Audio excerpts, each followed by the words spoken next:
Cobb and Jordy Nelson and that offense on the fast track. Okay. I don't know about that, but I would like to see the Honey Badger and Patrick Peterson and Rogers Camardi lined up against Aaron Rodgers and those receivers. Ooh. I personally, as a fan, would love to see that matchup all day. That would be fun to watch, wouldn't it? Nice.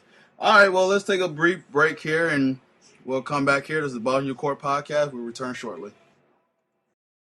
On our way home, we spoke of many things. Are we allowed to make brand new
Welcome back to the Balls Not Court podcast. Cortez Paul is here. Kevin Carter is now in the building. Hey! So now you won't hear him over a phone or Skype, and him breaking up sound like some kind of thing that was from the future. Yeah. Take me New Year, neither. And of course, Georgia sucks, by the way, with cell phone coverage. It's like we don't think half the people in Georgia have cell phones, so let's not have coverage up here. Fucking, no wonder the St. John's River runs south. And ever so Georgia does suck. And the ever so wonderful John Orr is going to help us close the podcast as well. Yep, I'm here. He's sticking around. Talking about basketball. Talking about basketball. So thrilled. These guys are not really so thrilled, but I am. But we'll talk a little bit about We it know briefly. there's a game on every night, and it's on your I'm TV, watching. causing my DVR to mess up. Actually, the Clippers in the Heat playing right now. So I as soon as don't get care. done with the I podcast, still don't care. I know you don't care. I'm gonna go watch the game after we get done with that. I watched the. You got a league pass, Cortez? No. I did, but I canceled because my Magic are here. But eventually, I'm probably gonna re-up on it and catch up on it. Why? All you do is program every game that comes on TV through my DVR box to your computer. Because, yeah, I mean, hey, everybody wants to watch the 76ers play the Pistons. Cortez come does. on. Hey, man. If it's on TV and it's the only basketball game, but God, by golly, I'll be watching it. He actually uses that one to fall asleep. That's Oh my God. All right, let's talk about this. We're going to talk about the two hottest teams in the NBA right now. We'll go ahead and talk about the Memphis Grizzlies and the Toronto Raptors. They played last night, actually. And, the game was pretty close. It was 96-92. Toronto ended up winning. This team right here is funny because I'm looking at their stats here. And Toronto is 4th overall in scoring with 105 per game, allowing 96 points per game, 8th overall in NBA. Memphis defense is pretty stifling. It's 91.8 second NBA. Marc Gasol, who is a pending free agent, who's been in the rumors about going to either New York or San Antonio. He's leading the team in scoring. Zach Randolph on the boards, 11-point game. DeMar DeRozan, who's 21.2 points per game, leads the Raps. And Mr. Lowry is dishing out 6 assists per game to lead the team there. I want to hear y'all short thoughts on it, and I'll go on it about the team's hot stars here.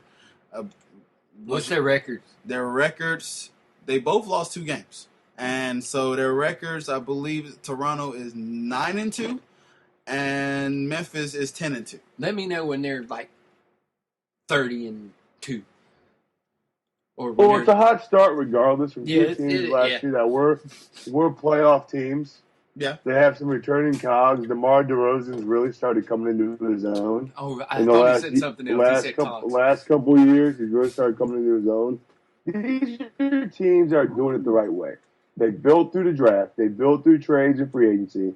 They're not a super team that plugged everybody together, and tried to build that way. They're doing it the right way. You see how these super teams, I'm doing the air quotes, such as your Cleveland Cavaliers, are struggling.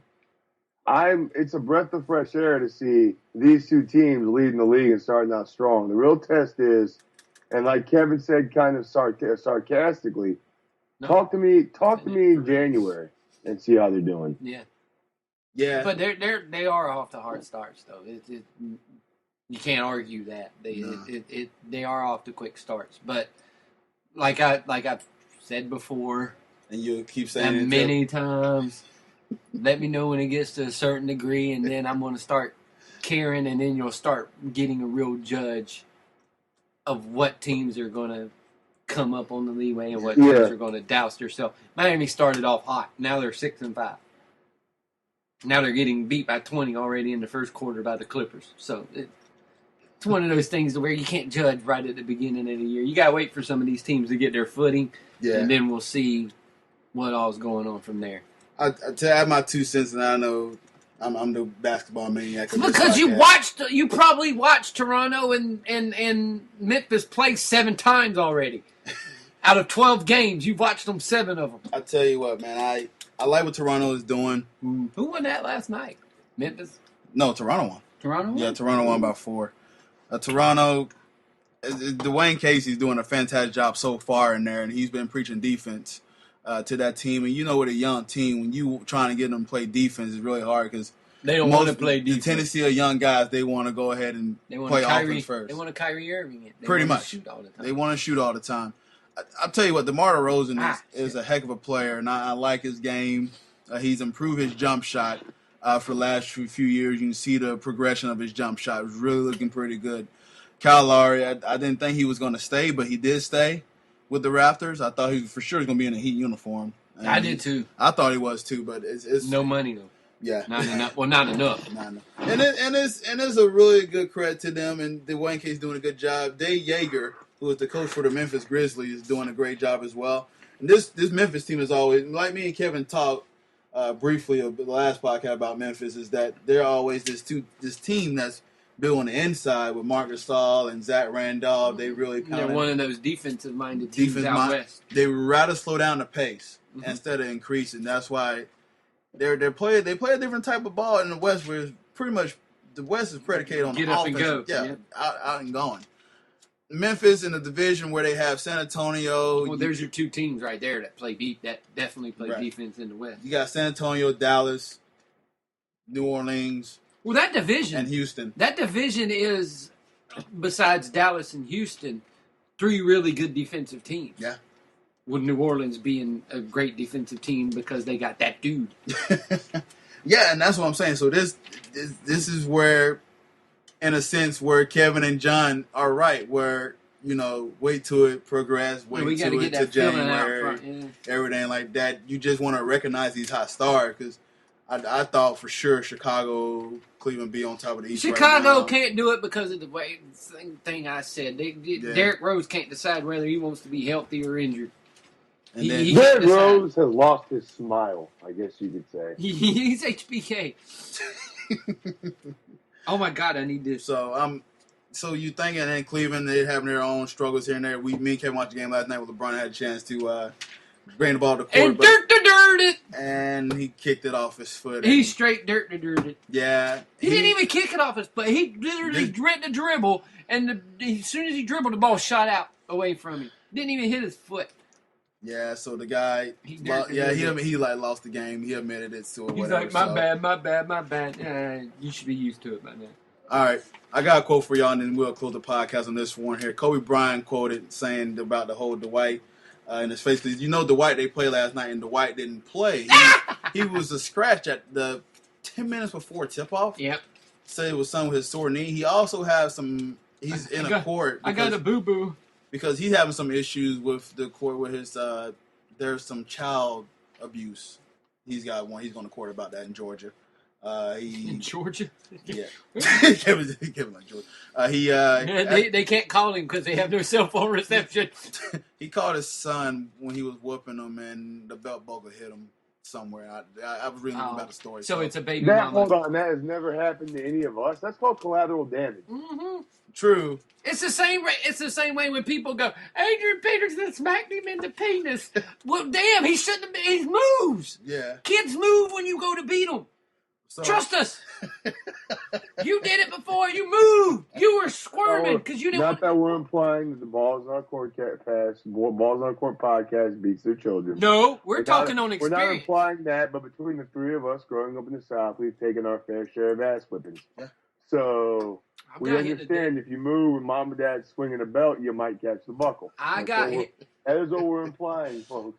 I got hit in the pecker a couple of times. Should we have a Mama podcast? We have Mama Carter, Mama Orr, Mama Smith come on here and talk about whooping our tails.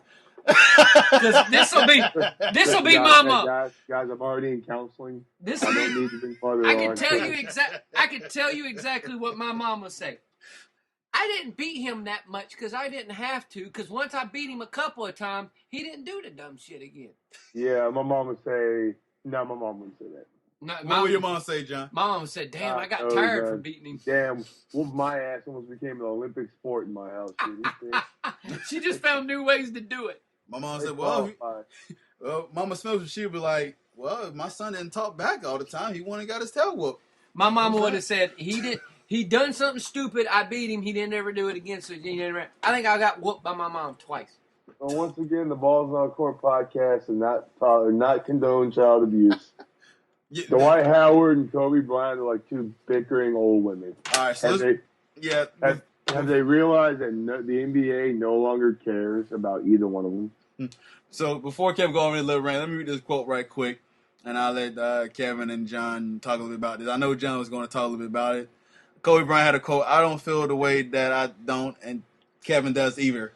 Brian said Wednesday, in moments of conversation during the game, you'll say bullshit. Sorry. Okay. You'll say things during the heat of the moment. I know Dwight, and I'm sure Kevin does as well.